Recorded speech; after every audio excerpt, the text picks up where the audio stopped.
चलिए प्यारे विद्यार्थियों, सर्किल पॉइंट यूट्यूब चैनल पर मैं आप सभी विद्यार्थियों का स्वागत कर रहा हूं। वैसे विद्यार्थी जो बिहार दरोगा, बिहार पुलिस, एसएससी, एमटीएस और बिहार शिक्षक की बहाली से जुड़े हुए हैं और उनकी परीक्षा जो आगामी कुछ दिनों के बाद अगले महीनों से जो चालू हो जाएगी, वो ऐसे सभी विद्यार्थियों के लिए जीके जीएस लेकर मैं एम चक्रवर्ती आपका अपना यूट्यूब चैनल सर्किल पॉइंट पर आया हूं।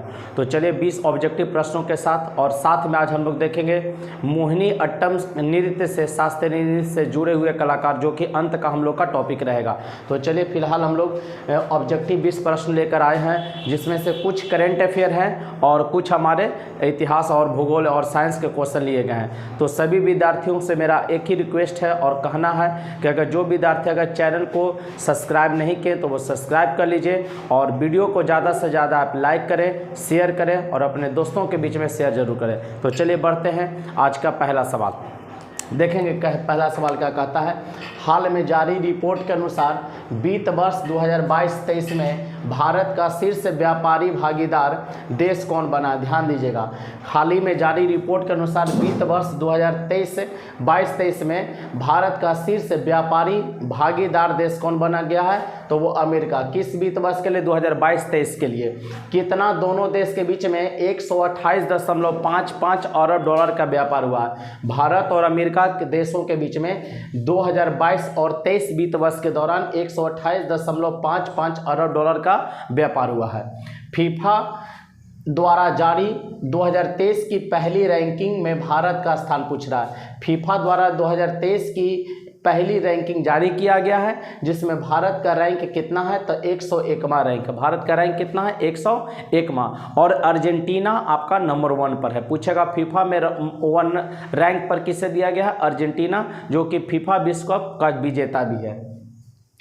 किस राज्य के मरचा चावल को जीआई टैग दिया गया है? मरचा चावल जो कि गोल मिर्च की तरह काला होता है, ठीक है ना, गोल मिर्च, और उसी के आकार का लगभग होता है। तो किस राज्य के मरचा चावल को जीआई टैग दिया गया है? तो बिहार के। याद रखेंगे बच्चों, बिहार के मरचा चावल को जीआई टैग दिया गया है। अगला सवाल, पथश्री रास्ता श्री प्रोजेक्ट या योजना किस राज्य का है? पथश्री रास्ता श्री योजना या प्रोजेक्ट किस राज्य का है? तो पश्चिम बंगाल का, जिसको ममता बनर्जी ने शुरू किया। कौन किया? ममता बनर्जी ने शुरू किया। अगला, नाटो, जिसका पूरा नाम होगा उत्तरी अटलांटिक संधि संगठन, का स्थापना कब हुआ? नाटो का पूछ रहा क्या स्थापना कब हुआ? तो 4 अप्रैल 1949। नाटो का स्थापना कब हुआ? 4 अप्रैल 1949। इसका मुख्यालय पूछेगा तब ब्रुसेल्स में है। मुख्यालय कहाँ है? ब्रुसेल्स।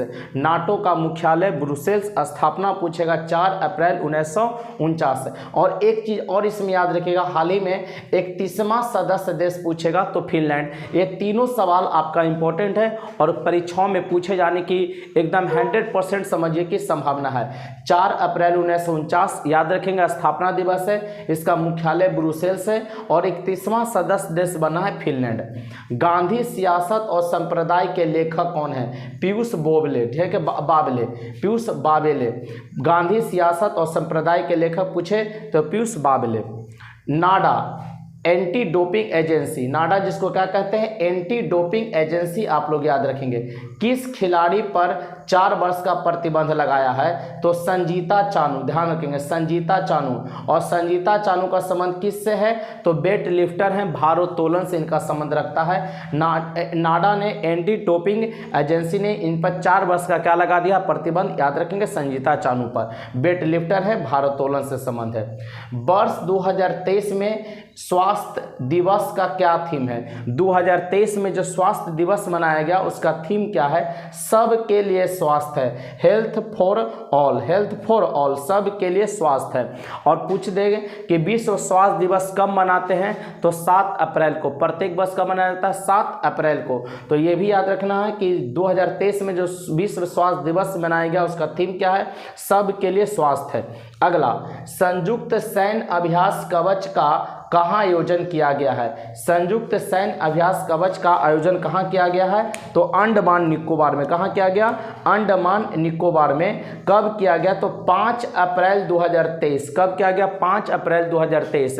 अब ध्यान रखिएगा किसके बीच हुआ है? तो भारतीय सेना, थल सेना, जल सेना और वायु सेना, मतलब इंडियन आर्मी, नेवी और एयरफोर्स के बीच कौन सा कवच अभ्यास हुआ? कौन सा? संयुक्त सैन्य कवच अभ्यास हुआ, जिसका कहाँ हुआ? तो अंडमान निकोबार, 5 अप्रैल 2023।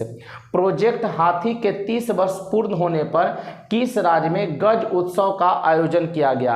प्रोजेक्ट हाथी का 30 वर्ष पूरा हो गया, तो उस पर पूछ रहा है कि गज उत्सव कहाँ किया गया है?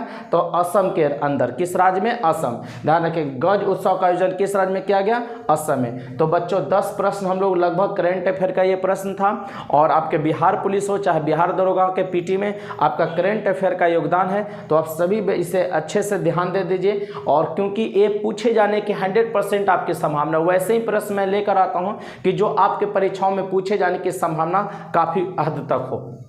चलिए अगला देखते हैं, 11 नंबर प्रश्न देखा जाए बच्चों। अच्छा सवाल है, कार्बन डेटिंग प्रणाली का सर्वप्रथम विकास कब हुआ था? ध्यान दीजिएगा, 11 नंबर प्रश्न आपसे क्या कह रहा है कि कार्बन डेटिंग प्रणाली का सर्वप्रथम विकास कब हुआ था? तो 1940 में हुआ था, बिलार्ड फ्रैंक लीवी द्वारा। कार्बन डेटिंग प्रणाली का विकास सर्वप्रथम 1940 में बिलार्ड फ्रैंक लीवी द्वारा किया गया। किस अभिलेख से प्राप्त होता है कि बतापी शासक पुलकेशिन द्वितीय ने, किस अभिलेख से प्राप्त होता है कि बतापी शासक पुलकेशिन द्वितीय ने हर्षवर्धन को हराया था? एहोल अभिलेख। कौन सा अभिलेख? एहोल अभिलेख। डोमिंग पायस जो कि पुर्तगाली यात्री था, किसके समय भारत आया था? कृष्ण देव राय, जिनका संबंध है विजयनगर साम्राज्य से। विजयनगर साम्राज्य याद रखेंगे, विजयनगर साम्राज्य से। डोमिंग पायस विजयनगर साम्राज्य में, ठीक है ना, या विजयनगर में पुर्तगाली यात्री है जो कि आता है, तो किसके समय? वो समय शासक का नाम है कृष्णदेव राय। रोहतासगढ़ का किला का निर्माण किसने करवाया था? शेरशाह सूरी ने। रोहतासगढ़ के किला का निर्माण कौन करवाया? शेरशाह सूरी। शेरशाह सूरी का मकबरा कहाँ है? तो सासाराम में। और बचपन का नाम क्या है? फरीद खां, याद रखेंगे। और बिलग्राम या कन्नौज के युद्ध में 1540 में हुमायूं को हराता है और दिल्ली पर सूर्यवंश लेकर आता है। तो सूर्यवंश का संस्थापक भी पूछेगा तो कौन? शेरशाह सूरी।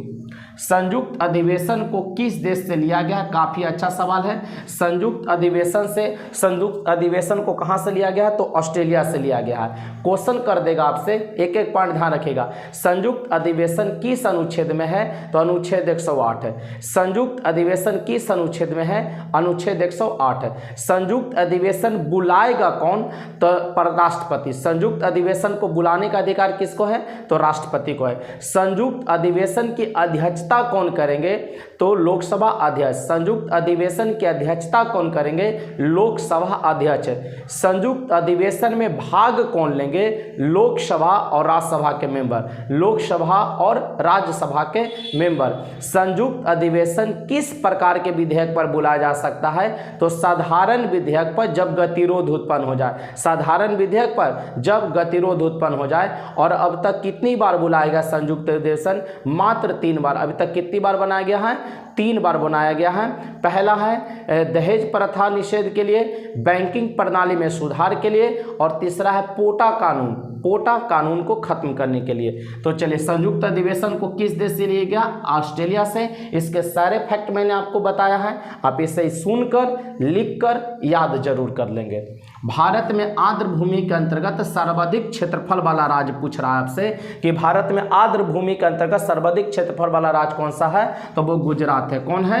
गुजरात। अब गुजरात पूछेगा किस राज्य से अलग होकर राज्य बना था? तो महाराष्ट्र से। कब? तो 1 मई 1960 को। 1 मई 1960 को गुजरात और महाराष्ट्र दोनों अपना स्थापना दिवस कब मनाएगा? तो 1 मई को मनाएगा। कब मनाएगा? 1 मई को। क्रिकेट के पिच की लंबाई कितनी होती है? तो 22 गज। क्रिकेट के पिच का लंबाई कितना? 22 गज। अगला, आईपीएल 2023 में ऑरेंज कप किसे मिला? देखेंगे, विजेता टीम तो आप जानते हैं कि चेन्नई जीता है, ठीक है ना। आप गुजरात को हराकर कौन जीता? चेन्नई। लेकिन ऑरेंज कप भी आपको याद रखना है, परीक्षाओं का अक्सर देखेंगे कि पिछले कई आईपीएल से सवाल पूछे जाते हैं, तो इस बार भी पूछने की संभावना रहेगी, चाहे आप एमटीएस की परीक्षा दे रहे हैं, चाहे कोई भी प्रतियोगी परीक्षा आप दे रहे हूँ। तो आईपीएल का ऑरेंज कप 2023 में शुभमन गिल को मिला। किसे मिला? शुभमन गिल को।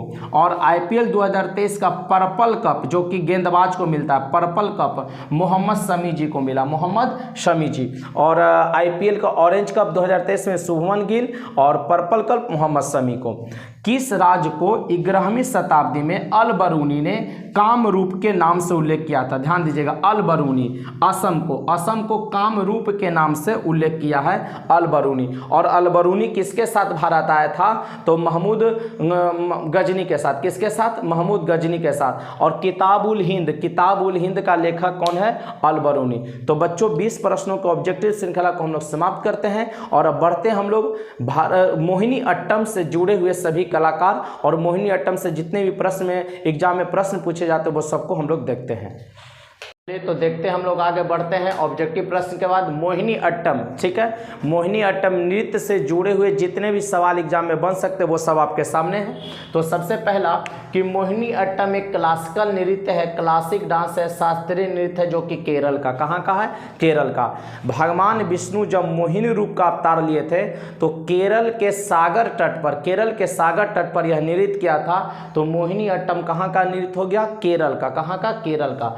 महिलाओं के द्वारा किया जाने वाला एकल नृत्य है, इसमें भाग कौन लेगी? महिला। और एकल नृत्य है, पुनः जीवित किया गया। मतलब मोहिनी अट्टम को किसके द्वारा पुनः जीवित किया गया? तो मलयालम कवि बी.एन. मेनन और कल्याणी अम्मा। पुनः जीवित करने का श्रेय दिया गया मलयालम कवि बी.एन. मेनन और कल्याणी अम्मा। तो कल्याणी अम्मा का पूछेगा संबंध किससे? तो मोहिनी अट्टम से। और अम्मा जिसमें भी लगा रहे तो उसका समझ लीजिएगा कि किससे संबंध है? तो मोहिनी अट्टम से। अब ध्यान दीजिएगा इसके मुख्य कलाकार कौन कौन है? जयप्रभा मेनन, मोहिनी अट्टम के कलाकार जो कि आपको एमटीएस के परीक्षा के लिए एकदम समझिए कि एसएससी, एमटीएस हो, सीएचएसएल हो, सीजीएल हो या एमटीएस का कोई भी एग्जाम हो उसके लिए एकदम ये समझिए 100% है कि आपको ये आना है एक टॉपिक इससे।